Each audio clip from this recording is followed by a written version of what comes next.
अस्सलाम वालेकुम everyone, welcome back to another video. तो आज की वीडियो में बात करने वाला हूँ जी पीएचडी एडमिशन के हवाले से।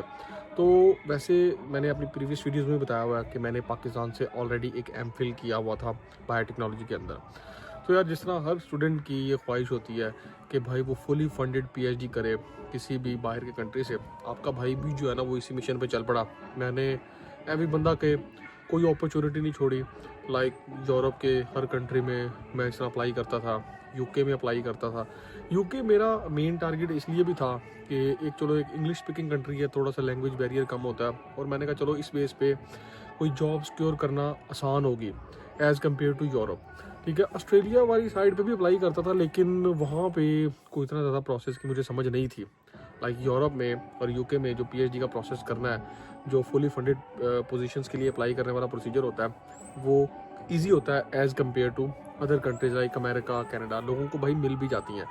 अच्छा, अब यार सीन कुछ इस तरह का है पीएचडी का कि आपको पता है जो प्लेसेस होती हैं ना, ये बहुत ही कम्पिटिटिव होती हैं। हर प्रोजेक्ट में 1 या 2 पोजीशंस अनाउंस होती हैं, पूरी दुनिया से लोग अप्लाई करते हैं। अगर मैं कहता हूँ 100, 150, 200 भी एप्लीकेशंस आ जाएँ, तो एक जो सुपरवाइज़र है, प्रोफेसर है, उसके लिए चूज़ करना बहुत ही मुश्किल होता है। तो ऑब्वियसली कंपटीशन तो रहता है। तो भाई अनफॉर्चुनेटली 1-2 इंटरव्यूज़ तक भी पहुंचा, लेकिन कोई बात नहीं बनी। ठीक है, तो मैं अभी आपके सामने स्क्रीन पे भी जो है ना वो ऑफ़र लेटर शेयर कर रहा हूँ। ये मुझे ऑफ़र लेटर आया था पीएचडी बायोलॉजी का फ्रॉम न्यू कैसल यूनिवर्सिटीज़। इस तरह मुझे यूके की 3 यूनिवर्सिटी से ऑफ़र हो गई पीएचडी की, लेकिन ये फुली फंडेड पोजीशंस नहीं थी। इसमें मैंने अपनी सारी जो फ़ीस है वो खुद से मैनेज करनी थी। तो वो स्टूडेंट्स जो ये चाहते हैं कि भाईजान आपका जो पीएचडी के अंदर एडमिशन है, वो आप अगर अपनी फ़ीस खुद से मैनेज कर सकते हो, तो उसका क्या प्रोसीजर रहता है वो मैं आप लोगों को एक्सप्लेन कर देता हूँ। ठीक है।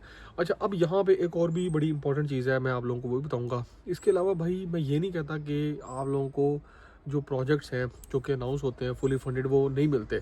लोगों को मिलते भी हैं। मेरे साथ के बहुत सारे दोस्त जो है ना वो गए भी हैं पीएचडी पे।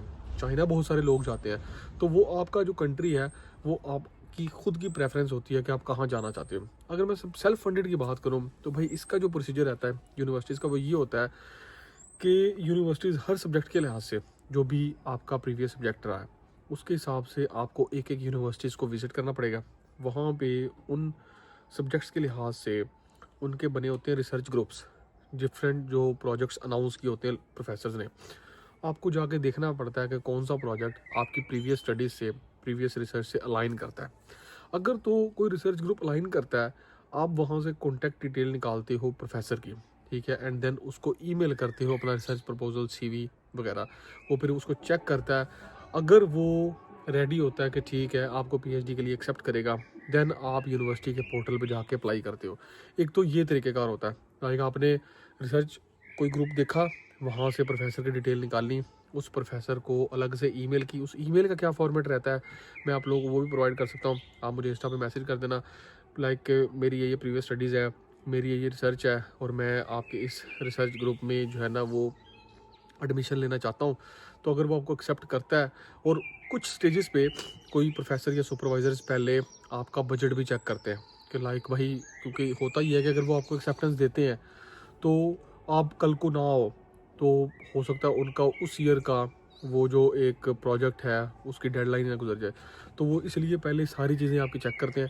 वो आपसे कहेंगे अच्छा भाई अगर आपने खुद से फंडिंग करनी है तो हमें जो है ना वो वही फर्स्ट ईयर की फ़ीस और लिविंग एक्सपेंस इसकी स्टेटमेंट जो है ना वो शो कराएं, कि हमें पता चल जाए कि आप एक जेन्युइन स्टूडेंट हैं या नहीं।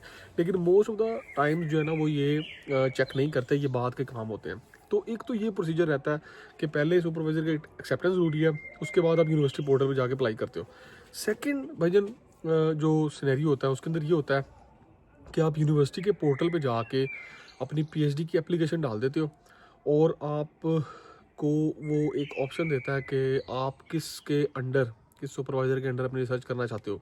लेकिन उसके लिए भी पहले आपको यूनिवर्सिटी के पेज पे जाके अपने कोर्स के अंदर अपना जो भी प्रोस्पेक्टिव आपका रिसर्च ग्रुप या सुपरवाइज़र है उसको ढूंढना पड़ता है, जो कि आपकी प्रीवियस स्टडीज़ या रिसर्च से अलाइन करता हो।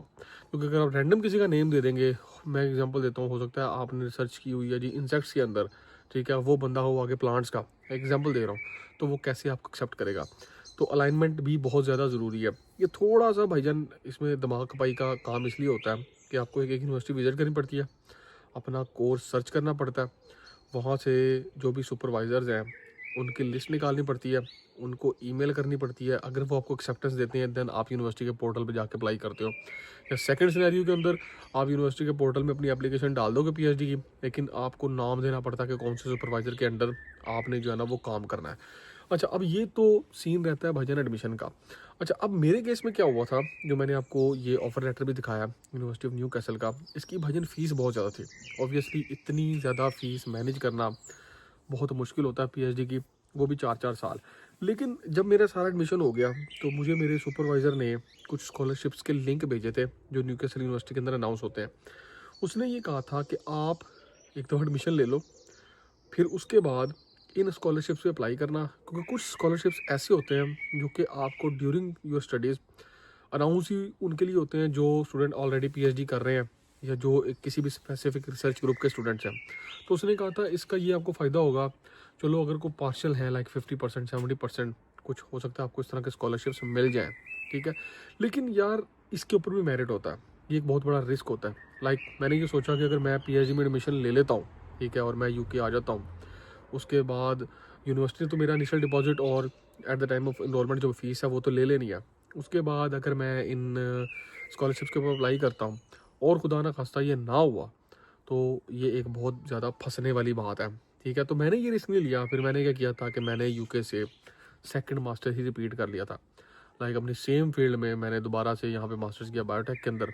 लेकिन वो भी एक अच्छा डिसीजन रहा, क्योंकि एनटीयू से मैं यहाँ पे पढ़ा हुआ हूँ और एनटीयू में उस टाइम जो है ना वो मुझे 5000 स्कॉलरशिप मिल गया था।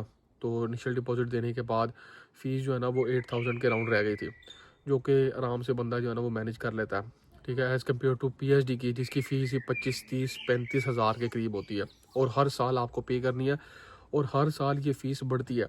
इसके अलावा डिफरेंट दूसरी चीज़ों के चार्जेस भी होते हैं, ठीक है। बाकी भाई बात वो एक ठीक है कि टीचिंग असिस्टेंट की और इस तरह लैब के अंदर अगर कोई पार्ट टाइम रोल अनाउंस होता है तो जो आपका सुपरवाइज़र है, जो भी आपका प्रोफेसर है, वो आप लोगों को प्रेफर करता है, वो जॉब आपको मिल जाती है। लेकिन वो एक सेकेंडरी चीज़ है, वो 20 ओवर का कॉन्ट्रैक्ट होता है पीएचडी में भी।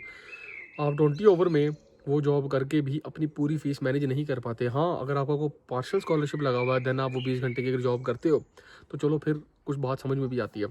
और जो फुली फंडेड स्टूडेंट्स होते हैं उनको भी भाई अपनी अगर उनकी सारी फीस यूनिवर्सिटी दे रही है, पूरा उनको स्कॉलरशिप मिल रहा है, उनको स्टाइपेंड मिल रहा है, अगर वो अपने 20 घंटे जो लीगल काम है वो on the top of that वो भी कर सकते हैं। पीएचडी के फ़ायदे तो हैं, ऑब्वियसली आपको ये बाकी लोगों से जो है ना वो अलग कर देती है। आपने पीएचडी की हो तो आपके लिए जॉब अपॉर्चुनिटीज़ ज़्यादा हो जाती हैं एज़ कम्पेयर टू दूसरे लोग। लेकिन यार अगर आपने खुद से फ़ीस मैनेज करनी है तो ये थोड़ा सा मुश्किल हो जाता है। लेकिन अगर आप कर सकते हो तो पीएचडी में एडमिशन लेना कोई मुश्किल काम नहीं है, सिर्फ थोड़ी सी दिमाग खपाई है, क्योंकि ये एजेंट काम नहीं करते। जो पीएचडी में एडमिशन वाला ये एजेंट काम नहीं करते, ये स्टूडेंट को खुद से ही करना पड़ता है। इसी तरह यूरोप की यूनिवर्सिटीज़ का ये सीन रहता था कि भाई वहाँ पे ना फाइंड ए पीएचडी या इस तरह की डिफरेंट वेबसाइट्स बनी हुई हैं, वहाँ पे आप जाते हो, अपना सब्जेक्ट ऐड करते हो, तो आपकी फील्ड से रिलेटेड सारे जो फंडेड सेल्फ फंडेड हर तरह के रिसर्च प्रोजेक्ट्स आ जाते हैं, ठीक है।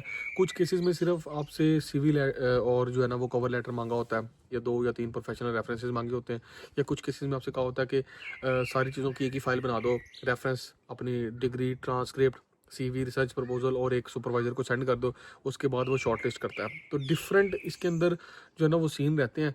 लेकिन ये उन लोगों के लिए मैं स्पेशली वीडियो बना रहा हूँ जो ये पूछते हैं कि भाईजान अगर आपके पास फीस मैनेज हो जाती है और आपने पीएचडी करनी है तो इसका ये तरीका रहता है, अपना रिसर्च सुपरवाइज़र ढूंढो, उसके अकॉर्डिंग देखो, अगर वो रिसर्च प्रपोजल मांगता है अपना रिसर्च प्रपोजल जमा कराना पड़ेगा और देन आपको उसकी एक्सेप्टेंस लेनी पड़ेगी। अगर वो एक्सेप्टेंस देता है देन आप यूनिवर्सिटी के पोर्टल पे जाके अप्लाई करते हो, उसका वहाँ पे नाम लिखते हो, यूनिवर्सिटी उससे डबल चेक भी करती है और फिर आपका जो है ना वो इस तरह एडमिशन हो जाता है। तो ये थी जी आज की video. Thank you very much for watching. Allah हाफिज़।